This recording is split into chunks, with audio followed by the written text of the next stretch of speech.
Talk about Inferno. So it's based on the book by Dan Brown, the third in the trilogy. Now it all revolves around this death mask. Pretty scary, this. Ooh. There we are. Ooh. And we hear on good authority. It's Mick Jagger's pre-death mask. He's alive and well. They've got a new record coming out, but this is how he looks when he sleeps. He's looking good, actually. He is looking damn good. But we hear there's only 15 of these in the world, so they've flown one over very kindly. Yes. Now, how does this mask fit into the story? I'm going to throw it out there. Who would like to give us the premise? I mean, it's a hard thing. Professor Langdon knows all about... Go on, Professor Langdon. Okay, well, first we have to determine why we have to find it, right? We don't know. No. Then we have to determine where it is hidden. Right. And then we have to determine what's the point of finding it. Does that make sense? Yes. You know? Absolutely. Right. There is a challenge thrown in because you're not your usual self, are you, at the start of the movie? Oh, no, I'm suffering from some sort of head injury that gives me bad headaches. No, that's the type of thing, because when we read it, I said, Ron, he's supposed to have some head injury. Well, can I have a headache every now and again? Because otherwise, I can't remember anything. I got conked in the head. Amnesia. Yeah, that's Yeah. Well, listen, on that thought, here is the moment where Robert Langdon is trying to work out, trying to piece together what's happened to him. Was I given an injection? When? At the hospital. With hypodermic? No, you were intubated. Anything you got came through the IV. Not at the hospital. I was fully dressed. I was in the back of some car at some point in the last 2 days. And something was injected into my bloodstream, and now I'm showing signs of an illness. What if? What if what? Tina, what if I'm the carrier?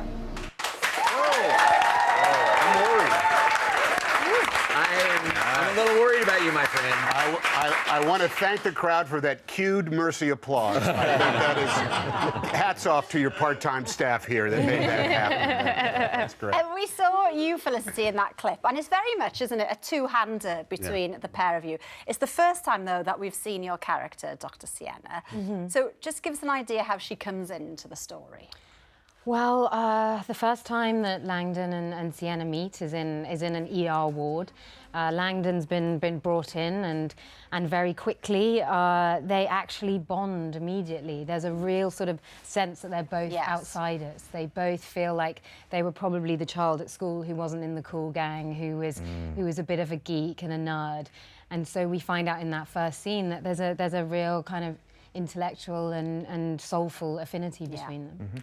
And Ron, what is it about this series, this Dan Brown series, that you love so much? Because often you don't direct a sequel of anything. Here we are with the third one. It is. That's amazing. Look, Tom has something to do with that, because I love directing Tom, and he loves this character and is very good at it. But I like making all kinds of movies, whether it's the dramas or the, I know I talked to you guys about the Beatles documentary. Yes, yeah. Kids films. I love all the genres. This entertains in a lot of different ways. What Dan Brown has created is kind of hard to compare to other movies. It's elements of this, elements of that, but it fascinates me. The places that he takes you, the controversial ideas that he deals with, the tension, the motion, and this character at the center of it, Robert Langdon.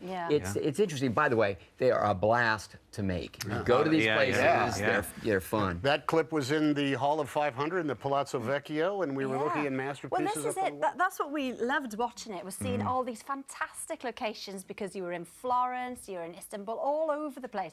But how much of a headache was that? Because obviously it was peak time when you were filming lots of holiday makers. Look, it starts off and it's great. You go with your small team of collaborators, and you're excited, and you visit these remarkable places, and they take you on the tour that they don't take anybody else on. And you've even got a historian filling you in, and all of it, and it's thrilling. Then you get to the logistics. Here's what we're going to do. Here's what they will allow us to do. Here's how much time they'll allow us to have.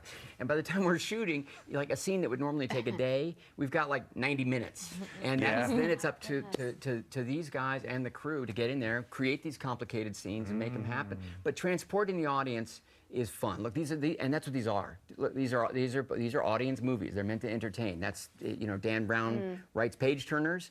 These are, it's fun to go and see it on the big screen, and of course the locations are we ruin some people's holidays. Yeah. You know, Well, I was you know, it's like we get there's cones and there's guards and it's all right. Oh, not so fun. But I want to see David Stepmom.